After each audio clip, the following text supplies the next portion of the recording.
Hello guys, magandang araw po sa lahat guys. So may panibagong video naman tayo ngayon guys sa ngayong araw na ito guys.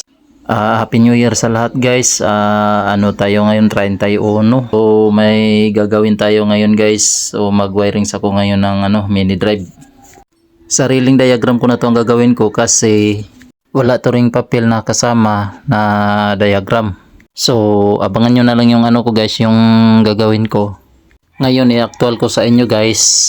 Kung hindi pa niyo naintindihan, gagawa na lang din ako sa papel ng wiring diagrams. May high and low to guys. Ngayon gagawin ko na. So pukusan nyo sa pagpanood ang video na ito para may matutunan din kayo kahit kunting kaalaman lang po sa tutorial na ito. So sa mga nag-subscribe dyan, so maraming salamat po sa inyo po. At sa mga lahat ng mga viewers dyan sa wala pa nakasubscribe, please subscribe, pakihit notification bell, like, comment, and share na rin para updated sa mga bago kong mga video. Tara, umpisa na natin!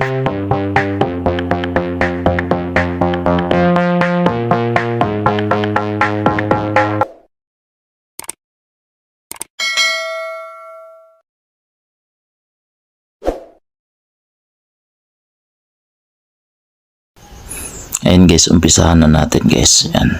So bago natin umpisan guys, ipakilala ko muna sa inyo yung relay na gagamitin natin. Yung relay na gagamitin natin guys, yung boss relay 5 pin. Ayan. Ayan, ito yung relay natin 5 pin. So ituro ko na din sa inyo guys yung mga number sa relay guys, kasi yung 5 pin na yan, puro yan may mga number. Mayroong 30 at mayroong 86 at merong 85 at meron ding 87, dalawang 87. So yan ang ituro ko sa inyo para may mabilis lang mag-wirings. Kung alam niyo tong number na ito guys, so mabilis lang mag-wirings guys kung ma-memorize itong number na ito, kung saan ang positive o kung saan ang trigger o saan din ang ground. Yan lang guys, o saan din yung out. Yan yung ituro ko sa inyo. Kailangan guys meron din kayong mabili na sakit relay. Kaya kung relay lang mahirap na guys, katulad niyan sa akin na walang sakit ang isa. So ianuhan ko lang ng diskarte. Yan, ituro ko na din sa inyo guys yung pagharap sa relay. Ayan, ganyanin lang pagharap sa relay guys. Iharap yung may mataas na may butas. Yung nakaharap sa iyo, yun ang 30. Yan, ito din yung 86. Yan, sa kanan 86 yan. So yung 86, puro yan positive. 30 yung nakaharap sa iyo. Positive din yung 30. At saka ito yung 87. Yan, yung 87 yan ang out. So yung 87 na yan, yung sa kabila 86, yung sa gitna naman 87. So dalawang 87 yan dyan guys. Yan ito yung dalawang 87. At saka ang 30, yan lang ang natin, lagyan ng fuse. Yan ang naka-direct sa battery. At saka yung 86 natin, diretso na lang natin sa sa ignition switch. Yan. Yan. So ito yung switch natin guys. May high and low. Yan, meron din off. Yan, unang pitik diyan, low. Sunod na pitik high. Yan, ang pagpabalik yan naman ang off. Yan, so ito yung i-wirings natin, goods na. Yan guys, ito yung mini driving light natin guys. Matagal na itong binili sa kapatid ko guys. So nawala na nga yung nito, yung diagram. So ngayon lang ito makabit guys. Yan. Ito lang ang natin. Yung mini drive light natin, mayroong 3 wire. Mayroong pula, mayroong itim, at saka mayroong yellow. Yan. Ito yung yellow. At saka ito din yung itim. At saka ito din yung red. Yan. Yung kulay red. At ang switch din natin guys, meron din 3 wire. Ito, meron tayong wire na green. Ito, at meron din tayong wire na pula at saka itim. And kailangan guys meron tayong alligator clip at saka meron din tayong tester. Ayan o. Ito yung ano natin, yung alligator clip at saka tester. Ayan, itester muna natin kung gagana ba kasi sa kapatid ko to eh. Iba yung sa akin at iba din yung sa kapatid ko. So yung sa akin hindi ko nadala kasi nandito ako sa Cavite ngayon. Nagbakasyon ako kaya opportunity na niyang magpa-wirings na libre kasi mahal kasi magpa-wirings guys eh.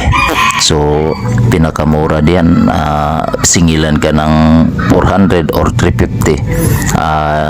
So nandito naman ako kaya libre na lang to kasi kapatid ko naman to eh. Itester ko na yung tester ko na ito kung iilaw ba itong test-light na ito kasi hindi pa ako nakagamit nito eh. So, testingan ko na din itong relay guys kasi stock to na relay guys. Hindi ko alam kung gagana ba ito kasi stock to. Kaya ganito lang mag-tester sa relay guys. Oh. Yan. Ganito lang. Ang 30 at saka ang 86 pagsamahin ko. Ayan o. Ito. Pinulupot ko na. Ito ang out guys. Ito, yan yung 87. Ayan. Yung 87 guys, i-connect ko sa sa test light dyan sa dulo. Ito. Yung 87. Ang 85, yan ang ilagay ko sa ground. Kaya malaman natin ito kung gagana to ang relay or hindi kasi pag stuck ang relay hindi natin ikabit agad kasi baka makasabit tayo, sira siguro ang wirings ko kaya hindi gumana. Baka siguro grounded ang relay ko kaya sira agad ang relay kaya hindi gumana kasi hindi mo pa alam kasi sira pala ang relay kaya itester muna natin kung totoo ba na sira or hindi. Ayun, umilaw na ang relay guys. So hindi sira ang relay natin guys. So goods pala. Ano pang hintayin natin? Sige, wiringan na natin yung mini drive light natin. Yan lang ito guys. Yan guys, 230. Yan, 230. Ikupol natin ito. Isahin natin ito.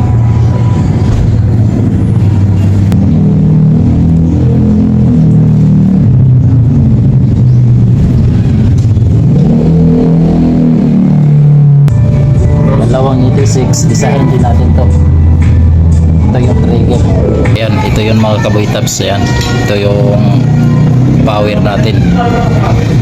Ayan, so positive. Ito yung positive natin. Tapos dito yung fuse.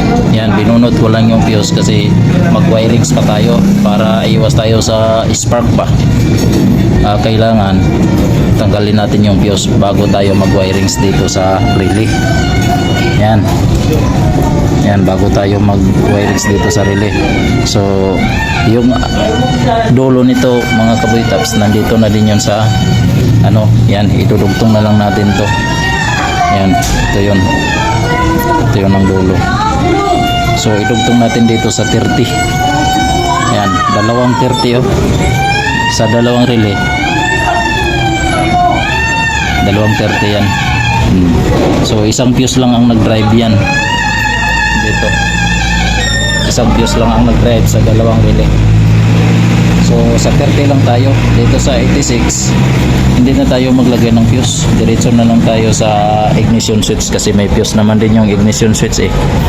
Yan, may mga fuse naman din yan. So diretso na tayo doon sa accessories pag on sa susi. So hindi to gagana pag hindi i-on ang susi ang wirings natin ito. So ganyan lang mga kaboy taps. Ito yung sa switch natin. Yan. Ito yung wire sa switch. Pero ito mga kaboy taps, ground lang na to ha. Ito, i-ground ko lang to. Tapos yung dalawang out dito, puro to ground diretso sa relay. Doon to sa 85. Yan, sa dalawang 85 ito. 85 ano pala to, 87. Yung 87 ano to out to, papuntang ilaw. Yan, dalawang 87. Ito sa high at saka sa low. Yan, Ito yung sa high. At itong dalawang 86, ito yung natin diretso sa ignition switch. Diretso sa switch. Yan. Itong isa dito to sa isang 85. Sa isang 85. Ito din yung green. Ito din yung green. Dito din yun sa 85 rin sa isang relay. Ayan. So ayan, tingnan natin to kung iilaw to mamaya. Sige, continue tayo. Abangan nyo na lang hanggang matapos natin to.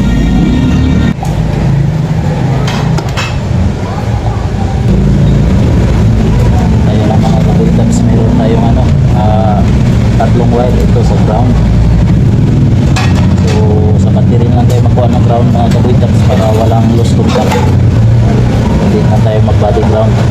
So itong dalawa na to, ito yung sa ilaw, sa high and low. Ito yung diretso sa ilaw mga kabultams. Dito ng isa, ito yung diretso dito sa ilaw.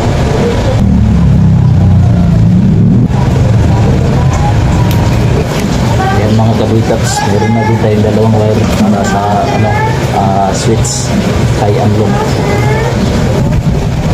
Siyempre, bago natin pasok mga kabultams dito sa linya na ito, i-harness muna natin to.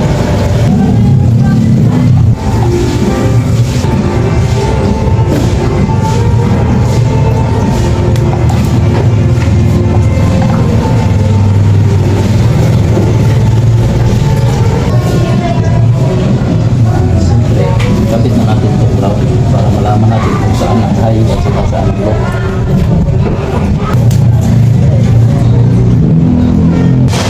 Low, pumakitik, low. Pumakitik, high.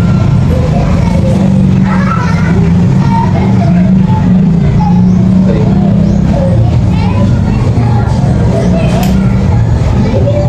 High, yan. Ganyan lang mag-trace sa ignition switch mga kabultams. So, yung alligator clip mo lang ground dito sa battery or dito sa body ground, ganyan. Yan. Pero para sigurado tayo walang loose contact dito tayo sa battery.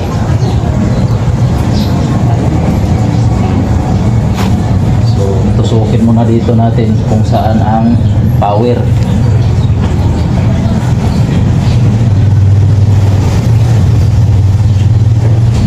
Hindi pa nakaunang susi ha. Ayan, hindi pa nakaunang susi sa power.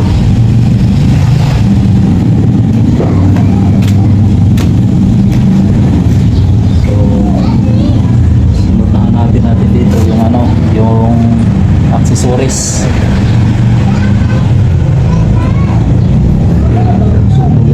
Sugin natin kung kasi yung grill dito mga kabultams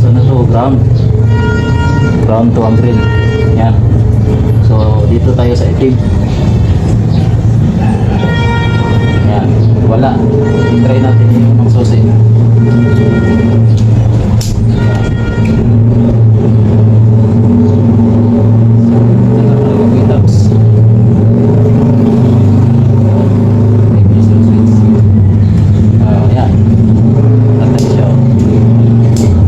Tayo magkabit sa kulay itim. So ganyan lang mag-wirings mga kabultams. Balatan natin itong kulay itim o dito natin ikabit yung sa accessories, yung sa trigger galing relay. Kaya na mga kabultams, wiringan na natin. Dito na meron na tayong ground switching at saka meron na din tayong trigger. Yan. Ayan, hanapin na natin dito kung saan ang high at saan ang low. Tapos kabit na din natin ito sa dito sa una. Ito. Kasi na yan, dito na yan. So i-trace natin to kung kabitan muna natin ng fuse.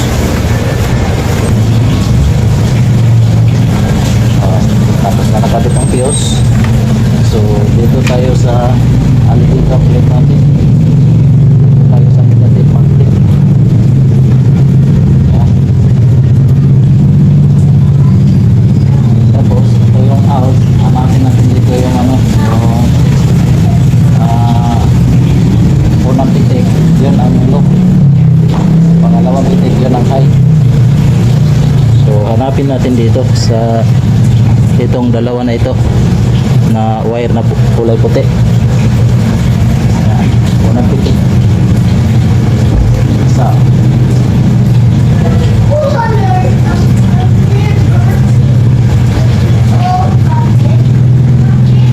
Ay, wala pa na tayo ng susi.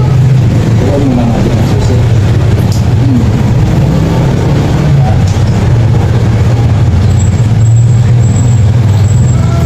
Yan. Ito yung low. Pag i-high natin, mapatay ito ang mapatay ito ang low. Ayan. Mapatay. So lumipat na siya dito sa high. Yan. Ganyan lang mga kaboy taps ang wirings natin. Sana may natutunan kayo. Tapos ito mga kaboy taps, sa hindi nyo pa ito ikabit sa diyan sa niya dito sa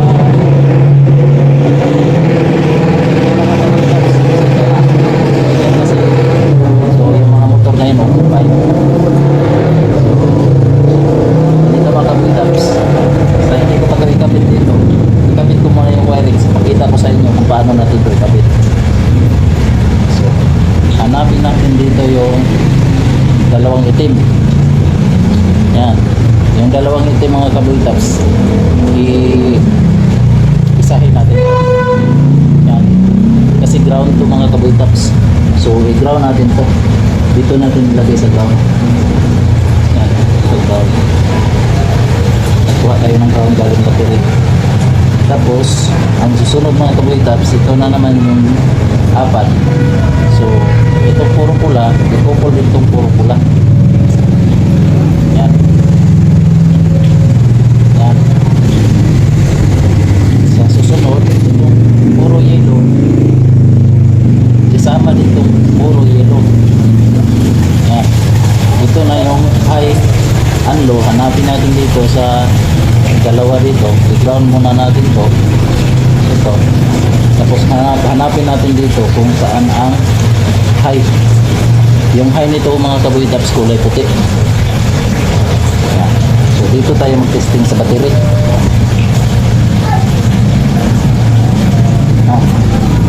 Dito tayo mag-testing sa battery. Una natin yung i-ground muna natin ito.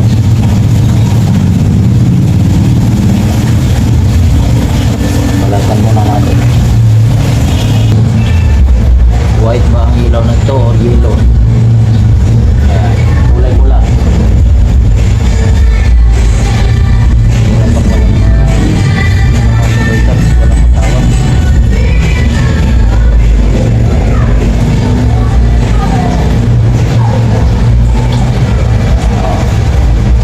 Ayan, yung kulay pula, yun ang high.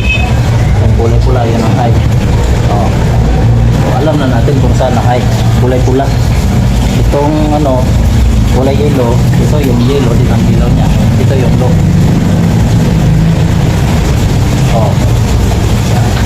Sa mata. So ganyan lang mga kaboy taps mag-testing. So i-ground na natin itong kulay yellow. Hanapin natin dito yung kulay pula. So hanapin natin dito yung high, kung saan ang high dito. I-on muna natin ang close. So click tayo sa algorithm dito.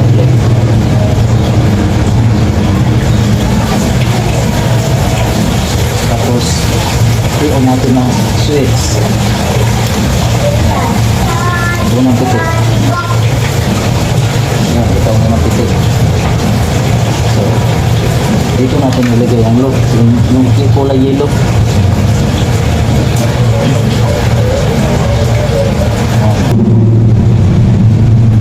Ito mga kaboy taps, unang pitik. Yan.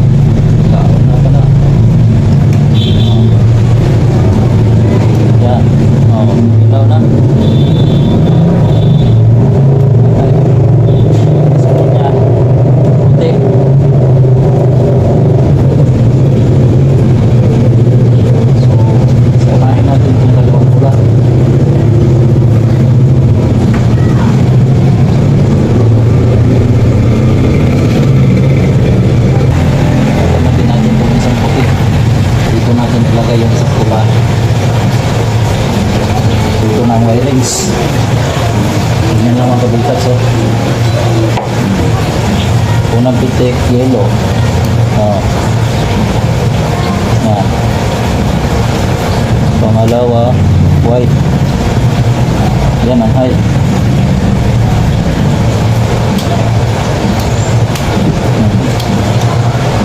So, ganyan lang ang wirings mga kabigkat. So, sana may natutunan kayo sa video na ito at sana hindi kayo magsawa sa pagpanood sa video na ito. May mga katanungan kayo, so mag-comment lang kayo dyan sa baba at handa kong sagutin yung mga katanungan ninyo about sa wirings. So, kung wala kayong naintindihan, so magtanong na kayo sa akin, huwag kayong mahiya magtanong. So sa mga baguhan dyan, sa wala pa nakasubscribe, huwag kalimutan mag-subscribe, paki-hit notification bell, like, comment, and share na rin para updated sa mga bago kong mga video. So sa mga subscriber ko dyan, maraming salamat sa pagsuportahan ninyo sa YouTube channel ko po. So thank you po for watching. God bless all.